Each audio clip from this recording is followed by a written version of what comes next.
Welcome friends. मैं धनवंत सिंह अपने YouTube channel Dhanvant computer skills पर एक बार फिर आप सब लोगों का स्वागत करता हूं, वेलकम करता हूं। सबसे पहले आप सब लोगों से निवेदन करना चाहता हूं कि आप मेरे चैनल को सब्सक्राइब करें, वीडियो को लाइक करें, शेयर करें, बेल आइकॉन पर प्रेस करें ताकि आने वाले समय में मेरे नए वीडियोस आप तक पहुंच सकें।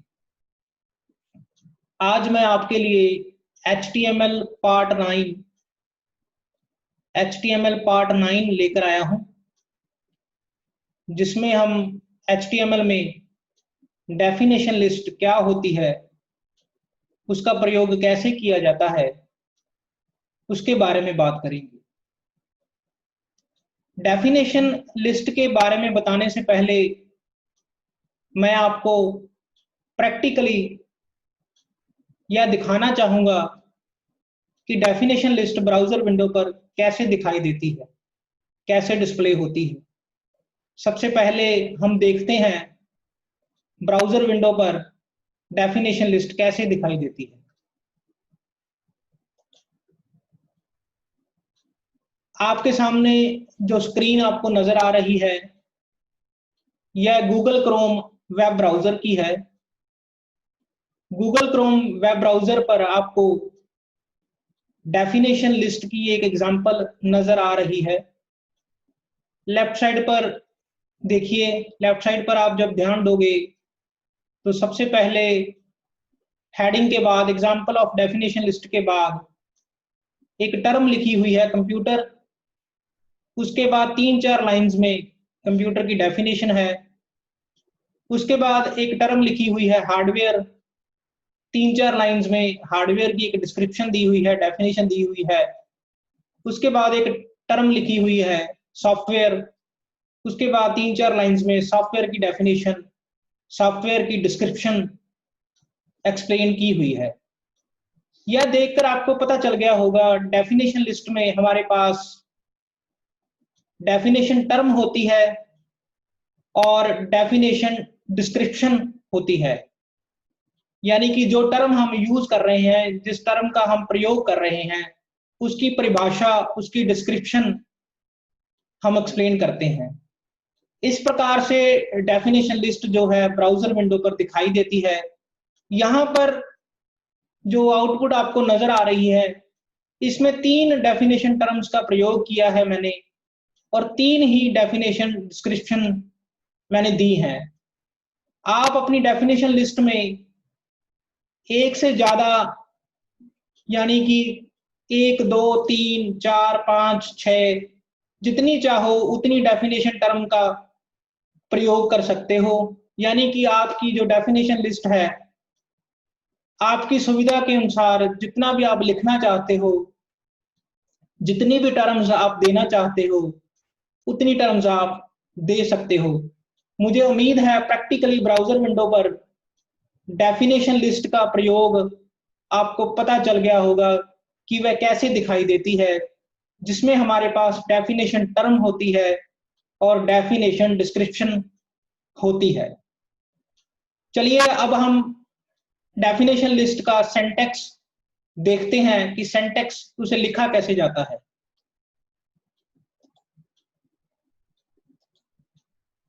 अब ब्राउजर विंडो पर आपको डेफिनेशन लिस्ट का सिंटैक्स नजर आ रहा है। सामने स्क्रीन पर आप एक HTML टैग, HTML एलिमेंट देख पा रही हो, जिसे हम DL से डिनोट करते हैं। DL means definition list. DL tag से बॉडी टैग के अंदर डेफिनेशन लिस्ट की शुरुआत होती है। उसके बाद हम HTML एलिमेंट या HTML टैग DT का प्रयोग करते हैं, जिसका मतलब होता है डेफिनेशन टर्म। उसके बाद हम DD का प्रयोग करते हैं, जिसका मतलब होता है डेफिनेशन डिस्क्रिप्शन। इस प्रकार से आप डेफिनेशन लिस्ट में जितनी चाहो उतनी डेफिनेशन टर्म्स का प्रयोग कर सकते हो और उतनी बार ही उनकी डेफिनेशन डिस्क्रिप्शन आप लिख सकते हो। डीएल जो टैग होता है वह पेयर्ड टैग होता है, यानी इसे क्लोज करना पड़ता है। तो एंड में मैंने डीएल टैग को क्लोज किया है। डीटी और डबल डी टैग जो होता है, जो एलिमेंट होते हैं, इसे हम सिंगल एलिमेंट भी बोल सकते हैं। इसे आप अगर क्लोज भी कर दोगे तभी कोई नुकसान नहीं होगा, अगर आप इसे ओपन छोड़ दोगे, क्लोज नहीं करोगे, तो भी कोई कोड पर फर्क नहीं पड़ता। मुझे पूरी उम्मीद है कि आपको जो डेफिनेशन लिस्ट है उसका पूरा सिंटैक्स जो है समझ आ गया होगा। अब हम कोड विंडो पर इसे कैसे लिखा जाता है, प्रोग्राम में कैसे प्रयोग में लाया जाता है, उसकी बात करते हैं।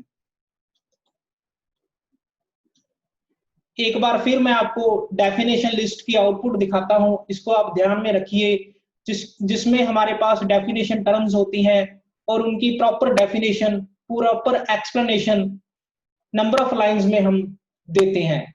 अब इसका सिंटैक्स कोड विंडो पर हम देखते हैं। HTML प्रोग्राम को देखने के लिए, सोर्स कोड को देखने के लिए ब्राउजर विंडो के बाद ब्राउजर विंडो पर कहीं भी आप राइट क्लिक कीजिए, एक ड्रॉप डाउन बॉक्स खुलता है, वहां पर व्यू पेज सोर्स ऑप्शन होती है, उस पर क्लिक कीजिए तो आपको HTML प्रोग्राम का पूरा कोड नजर आ जाएगा। आपके सामने स्क्रीन पर HTML का पूरा कोड आपको नजर आ रहा है, जिसमें मैंने आपको HTML का बेसिक स्ट्रक्चर अपने पहले लेक्चर्स में बताया हुआ है। आप दोबारा भी वो लेक्चर्स सुन सकते हो, मेरे YouTube चैनल पर आप देख सकते हो। हम डेफिनेशन लिस्ट से शुरू करेंगे क्योंकि मेन कोर्स आज का हमारा वही है। तो बॉडी टैग के अंदर डेफिनेशन लिस्ट को लिखा जाता है। मैंने आपको बताया हुआ है बॉडी टैग के अंदर जो भी टैग का प्रयोग, जिस भी कोड का प्रयोग हम करते हैं, आउटपुट के रूप में ब्राउजर विंडो पर वही कोड हमें, वही आउटपुट हमें दिखाई देती है। तो आप बॉडी टैग के अंदर देखिए, मैंने डीएल टैग को ओपन किया है, शुरू किया है। DL means definition list. Definition list के बाद हमारे पास डीटी एलिमेंट यानी डीटी टैग ओपन है, जिसमें मैंने टर्म दी है कंप्यूटर। उसके बाद डीडी एलिमेंट यानी डेफिनेशन डिस्क्रिप्शन एलिमेंट का प्रयोग हुआ है। उसके बाद मैंने 3-4 लाइंस में कंप्यूटर टर्म की एक्सप्लेनेशन दी है, उसकी प्रॉपर डेफिनेशन लिखी है। उसके बाद अगली जो नेक्स्ट टर्म है, मैंने हार्डवेयर शब्द का प्रयोग किया है, यानी हार्डवेयर टर्म ली है, डीटी के अंदर उसे लिखा है। उसके बाद डीडी के अंदर यानी डेफिनेशन डिस्क्रिप्शन के अंदर उसकी प्रॉपर एक्सप्लेनेशन मैंने लिखी है। तीसरे नंबर पर मैंने डेफिनेशन टर्म में सॉफ्टवेयर शब्द का प्रयोग किया है और उसकी प्रॉपर डेफिनेशन आपके लिए लिखी है। तो इस प्रकार से हम HTML प्रोग्रामिंग कोड में डेफिनेशन लिस्ट को ओपन करके डेफिनेशन टर्म्स और डेफिनेशन डिस्क्रिप्शन को लिख सकते हैं। आप अपनी मर्जी के हिसाब से, अपनी जरूरत के हिसाब से डेफिनेशन टर्म्स और डेफिनेशन डिस्क्रिप्शंस को दे सकते हो, अपने हिसाब से उनका प्रयोग कर सकते हो। तो मुझे पूरी उम्मीद है कि कोड विंडो पर आपको डेफिनेशन लिस्ट का प्रयोग समझ आ गया होगा।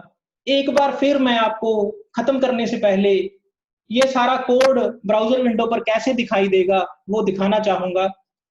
यह ब्राउजर विंडो है जिस पर आप डेफिनेशन लिस्ट की आउटपुट जो है स्क्रीन पर देख पा रहे हो, जिसमें हमारे पास डेफिनेशन टर्म होती है और उसकी प्रॉपर एक्सप्लेनेशन, वो एक पैराग्राफ में हो सकती है, 2 पैराग्राफ में हो सकती है, 3 पैराग्राफ में हो सकती है। मैंने ब्राउजर विंडो पर यहाँ पर सिंगल पैराग्राफ में वो डेफिनेशन लिखी है। तो मुझे उम्मीद है आपको डेफिनेशन लिस्ट का यह पूरा कोड और पूरी आउटपुट आप समझ आ गई होगी। मुझे देखने के लिए, मुझे सुनने के लिए आप सब लोगों का बहुत बहुत धन्यवाद। आप अपने कमेंट्स मेरी ईमेल आईडी पर दे सकते हो, जो आपकी स्क्रीन पर आपको नजर आ रही है। आप सब लोगों का बहुत बहुत शुक्रिया।